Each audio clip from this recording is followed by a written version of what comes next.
الرحيم سبحان الذي أسرى بعبده ليلا من المسجد الحرام إلى المسجد الأقصى الذي باركنا حوله لنريه من آياتنا إنه هو السميع البصير.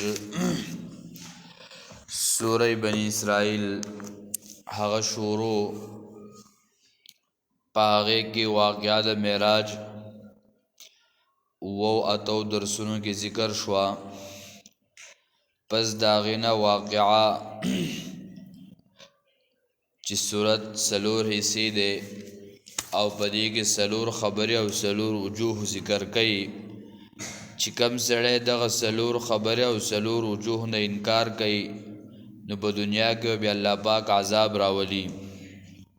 یو په هغه کې اولنۍ حصہ د یو آیت نواله در اتبن دوستم پوری چې په هغه کې د شرک مستمره چې همیشه په شرک اختوي او دویم هغه دین بدلی توحید نه انکار کوي نو په دغه خلکو باندې به د الله عذاب راځي په دنیا کې.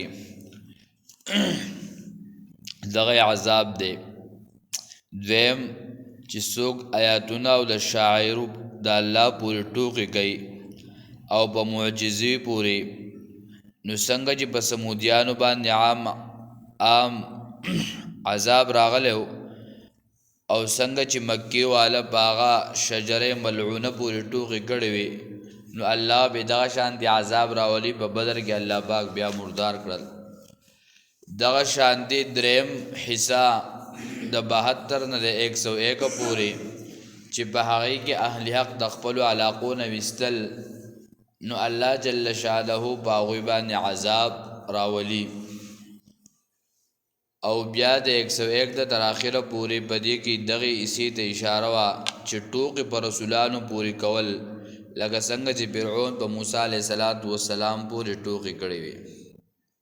نو دا صورت سلور حصې و. اولنۍ حصہ چې په هغې کې ذکر کوي د شرک مستمره چې کم خلق همیشه لپاره په شرک کې اخته وي په دوی باندې به د الله عذاب په دنیا کې راځي او انکار د توحید نه کوي او دین بدلی په دوی باندې به د الله پاک عذاب په دنیا کې راځي. او سورت شروع کوي په تسبیح سره سبحان الذی.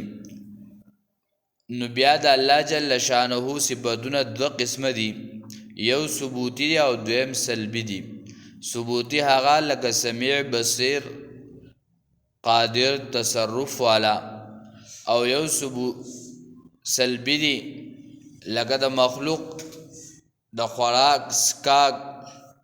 نو د الله د دې صفاتونه پاک دی. د هغه شرک کول، د هغه سره اولاد برابرول او دغه شانتي نور صفتونه. خو بعض خلک داسې دي چې هغوی الله له صفات د سره ډوشتې نه د الله جل شانه ثبوتي دا صفات شته. نو صورت په تسبیح په سبحان سره شروع کو او صورت آخر په تحمید سره او په تکبیر سره ختم کو. وقل الحمد لله الذي لم يتخذ ولدا. وایا ټول صفتونه د اولوهیت خاص الله تعالی لره دي.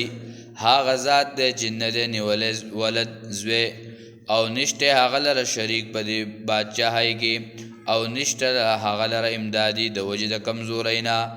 لوی دی. وکبره تکبیرا. او لوی وایه د هغه لوی کول. په آخره کې بیا تحمید او تکبیر صفت ذکر شو. لفظ د سبحان راوړی دی. دا کلمه تعجب ده او دا مصدر دی په معنی د پاکی سره. عام مفسرین ذکر کوي چې د دې نه مراد تنزیه ده. نو الله جل شانه د هر هغه ټولو صفتونه عیوبونه د نقصان نه پاک دی. څه مطلب؟ لکه کم خلق ملحدین او زنادقه مستشرقین چې هغه د واقعي د معراج نه منکر دي، دوی د الله د قدرت نه هغه نه مني. الله صفتونه د هغې نه انکار کوي. لکه موږ به مانځه کې وایو سبحانک اللهم پاکی دا تعالی را اے لوی خدایا. نو دغه شان دی سبحان ربی العظیم لوی دی، سبحان ربی الاعلی زما رب اوچت دی. نو دغه شان دی دا ویل ایاک نعبد و ایاک نستعین، خاص تا عبادت کا او خاص تا مدد غواړو. نو دا ټول صفتونه الله جل شأنه لذکر شوی دی. نو چې کله ته مونځ کې او ته بدې نه پوهېږي چې باقي هغه الله تعالی لره ده، نو ستا مونځ څه مونځ نه دی، ځکه ته د خپل په مونځ په مقصد نه پوهېږي چې زه څه ته ولاړ یم او زه په دې مانځه کې څه یمه. نو الله جل شأنه د هر قسم عیب نه، د عجزۍ او د نقصان نه پاک دی. مرض د هغه لپاره نشته، نقصان د هغې نه پاک دی، د عجز نه پاک دی، د کمزورۍ نه پاک دی، د شریک او د ولد نه پاک دی. که ته وګورې دا اوچت او لوی صفتونه د هغه دي، خصوصا د هغه د شرک نه پاک دی. او څومره انبیا دی هغه ټول محتاج دي، بلکې الله د احتیاج نه پاک دی. لکه زکریا علیه السلام بارک راځي وی اے الله زما د استر سپین شوی دی، هډوکې مې کمزوري شوي دي، زما د محراب او زما د درس او د مشن دپاره ماله وروستی او نایب بچی راکې. نو دغه شان د دکاندار کاکا کارخانهدار کاکا وی چې ماله هم یو بچی راکې چې زما وروسته مټې مضبوطي، زه به نه یم د کار، زما بچی به د کار شي. الله د دې احتیاج نه پاک دی، دا محتاجي د الله نشته. نو په دې باندې واقعا د دلیل چې دغه واقعا د معراج دا په سترګو کتلو سره د الله سره ملاقات شوی دی، سره د جسم او د روح نه. او دغه شان دی اسرا ویل کېږي، سبحان الذي اسرا، اسرا د شپې بوتلو ته ویل کېږي. لکه سورې شعراء 19 سپاره کې به راشي موسی علیه السلام د الله حکم وکړو اے موسی د خپل ملګري د ځان سره بوځه د شپې په صحیح سکي بعبده لیلا من المسجد الحرام. داسې ذات دی چې بولی و بنده خپل په ټوکړه د شپې کې.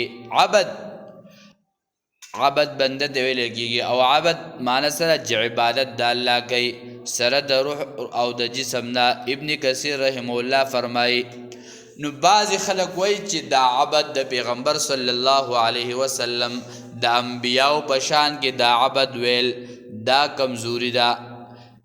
نو عبد ویل کېږي بشر چې دغه انسان چې هغه د روح او د جسم نه جوړ وي، دغه عبد چې دی د الله بندگی کوي، نو دا له پیغمبر په شان کې کمی نه دی. ځکه عبدیت دا د الله په دربار کې لوی مقام او لوی مرتبه لري. لکه موږ به مانځه کې وایو ایاک نعبد و ایاک نستعین، نو پیغمبر چې هم مونځ کوو نو هغه هم د الفاظ لوستل ایاک نعبد و ایاک نستعین. نو دغه شانتې د عیسی علیه السلام بارک راځي سوره نساء کې الله جل شانه ذکر کوي لن یستنکف المسیح ان یکون عبدا لله ولا الملائکة المقربین. عیسی علیہ السلام ذکر کوي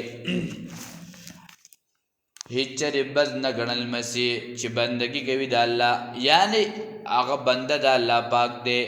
نو عیسی علیہ السلام هغه د الله پاک بنده دی.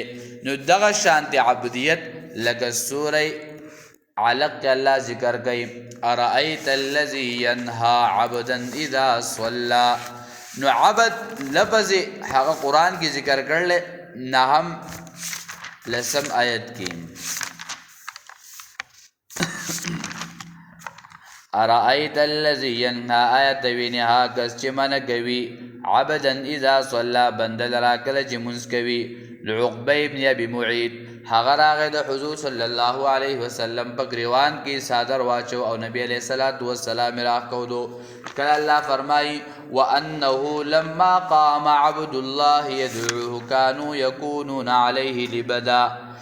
نو اے دا خلق په دې پیغمبر باندې را پنشول یا دا جنات د دې دپاره چې قرآن واوري، یا دا خلق د دې دپاره چې قرآن واوري، یا برعکس اے دا پیریان راټول شول د پاره د دې چې دا د پیغمبر نه دا خلق منګي او دا کم خلک چې پیغمبر ته دا تکلیف رسي نو دغه شان دي د زکریا علیه السلام بارک راضي ذکر رحمت ربک عبده زکریا اذ نادى ربه نداء خفیا نو سے ذکر کړل عبد ذکر کړل الله تعالی عبدیت ډیر زیات خوښ دی ځکه د زکریا علیه السلام په صفت کې څه ذکر کوي عبده زکریا بنده خپل چې نوم زکریا علیه السلام دی کله چې آواز کړی او خپل ته باجدې سره او په پټه باندې نو دغه شان د قرآن کریم کې الله ذکر کوي لکه سوره بقره کې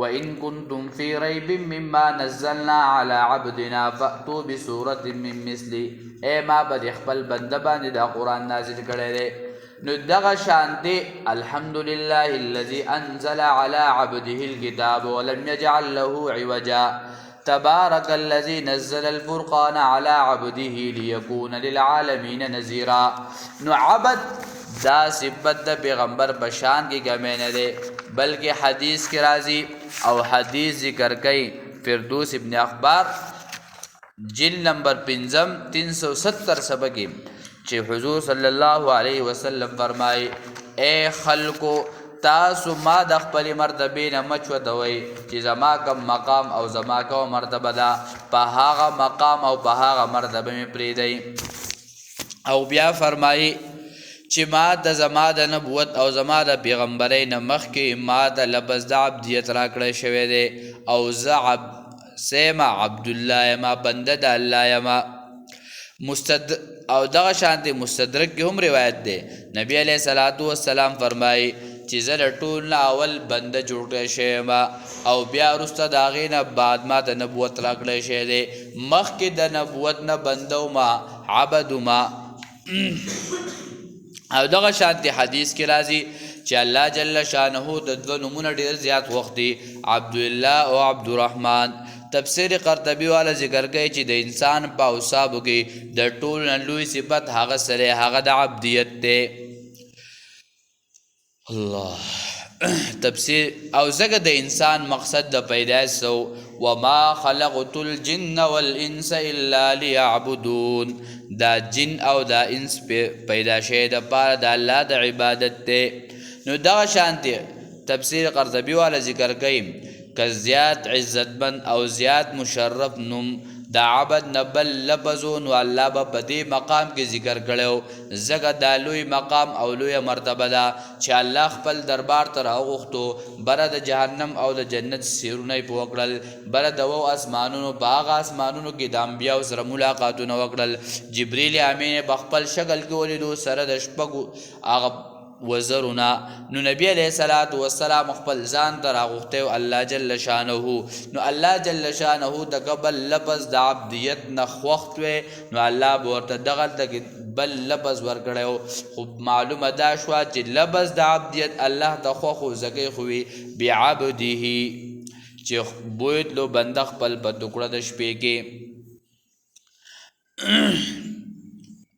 نو دغه شانتی مکرم او مشرف او عزت والنم هغه عبدو نو ځکه الله فرمای اسرا بعبده لیلا دا سزا چې بوتلو بنده خپل په ټوکړه د شپې کې او بیا ورسره لیلن راوړو نو په دې لیلن کې لپاره تنوین دی دا لپاره د تقلیل اے د شپې په حصہ کې خپل حبیبي بوتلو خپل ملاقات لا او بیا یې راوستو تاسو ته موږ د درس په ابتدا کې په واقع کې غالبا دویم درس چې نبی علیه السلام کله بوتلو نو د کمې څانګې سره چې سر لګېدلی و چې کله واپس راتلو هغه څانګه ړقېده د کمې بسترې نه چې بولی هغه بستره لا ګرمه وه نو د دې نه معلومه شوه چې د شپې په یو ساعت کې الله بولی او بیا یې راوستی و نو دا د الله قدرت دی دا د الله اختیار دی نو هر څه هغه کولی شي مخلوق هیڅ نشي کولی من المسجد الحرام الى المسجد الاقصى د مسجد حرام نه تر مسجد اقصا پورې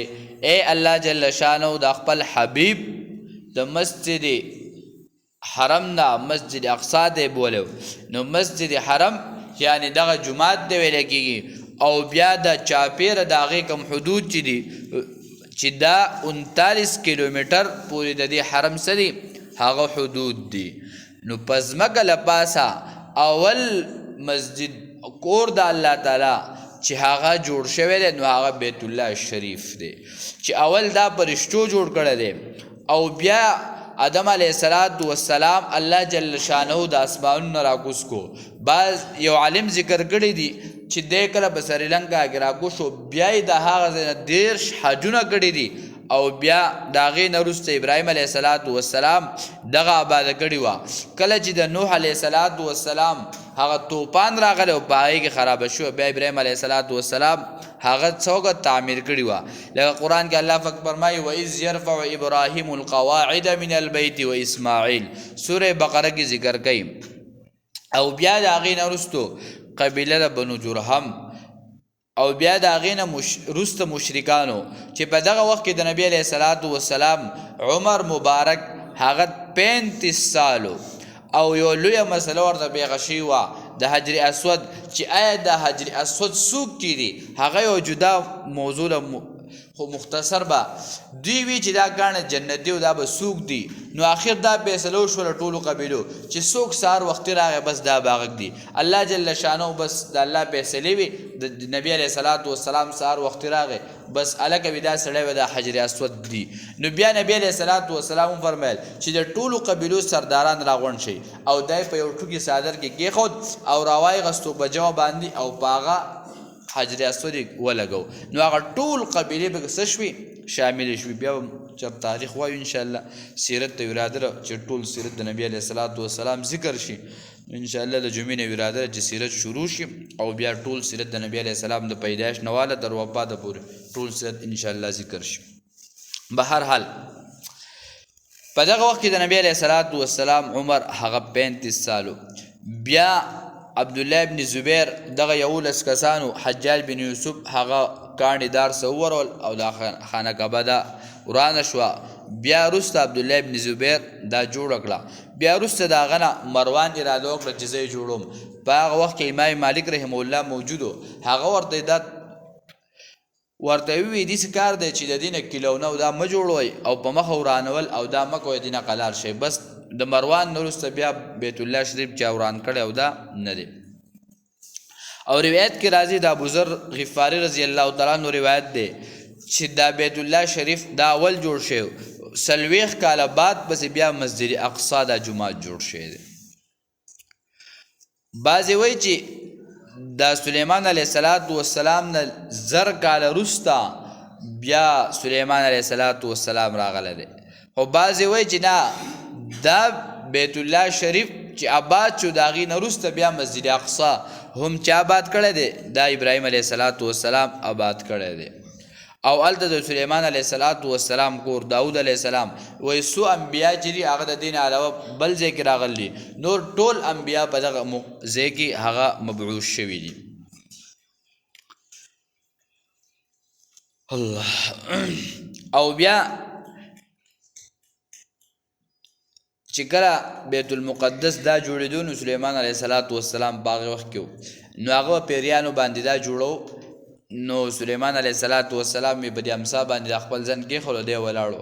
الله جل شانو د خپل روح قبض کړو. په سورې سبا کې به انشاءالله راشي فاطر دی که سبا له بایک به انشاءالله بیا تفصیلا واقعه راشي. نو دوی کار کوو بس چې کار ختم شو نو آخر دا چې چنجۍ لګیا شو د هغه په هغه امسا باندې نو هغه امسا هغه وخوړه او بس دا چې سلیمان علیه السلام هغه امسا ارتاوه شوه او دوی وکتل هلکه باباجي خو ارتاو شو. النګې په منځ کې یو کال تیر شو چې سلیمان علیه السلام نه روح شو هغه روح تې قبض کړی شو. پس د هغې نه بیا د عمر رضی الله تعالی عنه په زمانه کې عمر رضی الله تعالی عنه 3 پیرې سفر کړو. یو سفارتي او دویم د آزادولو دپاره او دریم سفر یې چې کړی د هغې د حال احوالو د معلومولو دپاره. او بیا وروسته په 11 صلاح الدین ایوبي هغه بیا په 3 سلبي جنګونو نه پس بیا دغه مسجد اقصی آزاد کړو. وروسته د هغې نه بیا په 19مه صدۍ کې چې خلافت عثماني هم لاړ د مسلمانانو نه لکه څنګه چې انګریز راغی په پاکستان او هندوستان کې وی په دې کې زه یو کمپنی جوړوم مال لدی لږ ځای راکوي نو دغه شانتي دا یهود او بني اسرائیل دوالته لاړل وی موږ لږ ځای راکوي چې دلته نو مسلمانانو به خپلې ځمکې خرڅ کړي په هغه وخت کې علماو فتوا ورکړې وه چې تاسو د خپلې ځمکې په دوی مه خرڅوئ کله بیا به تاسو ته وروسته حالات خرابوي نن هغه چې هغوی خپلې ځمکې خرڅ کړي هغو راغلي قابض شوي دي باغې باندې او باغې باندې موږ تفصیلا 2 ورځې تفصیل ذکر کړی چې د دې واقعه څنګه راغلی وه بیا وروسته د هغې نه چې کوم حالات هغه راغلي او نن مسلمان ولې کمزوری دی چې خپل کار یې پرېښودی دی بس خپل میشن سوچ یې پرېښودی دی او نن 57 ملکونه دي او بس د مسلمان دغه حل دی یو سړی ځي او سفر باندې او د هغه سره دومره سپورټ نه چې هغه غریب په خپلو پیسو او سامان روان کړی چې هغه مسلمانانو ته ورسي ولې زموږ د مسلمان پر ډګه ګیدړ ناست دی نو مسلمان سره چې کله د الله جل شانه یره نه د مخلوق نه یره جو بس بیا به هر طرف ته ماحول صحیح ګندی او چې کله د الله نه یره رااله او د مخلوق نه یره ختمه شوه جو بس هر طرف ته به د الله جل شانه دین هم عامی او د الله جل شانه مددونه او دا نصرتونه به هم راځي ان شاء الله بیا د جمعې نه به صورت هغه بیا شروع کو الله دې صحیح عمل توفیق راکړي اللهم ربنا آتنا في الدنيا حسنة وفي الآخرة حسنة وقنا عذاب النار برحمتك يا رحمن